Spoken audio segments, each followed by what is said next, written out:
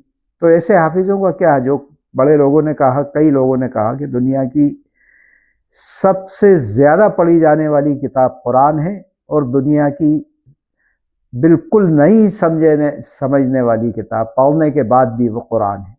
تو کیا قرآن اس لیے بھیجا گیا تھا؟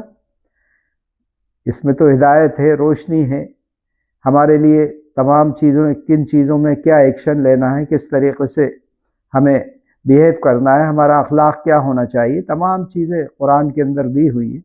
تو قرآن کو ہم پیچھے رکھ کے ان مولویوں کو اور تمام لوگوں کو آگے بڑھا رہے ہیں، کیا یہ جائز ہے؟ وآخر دعوانا الحمدللہ رب العالمین۔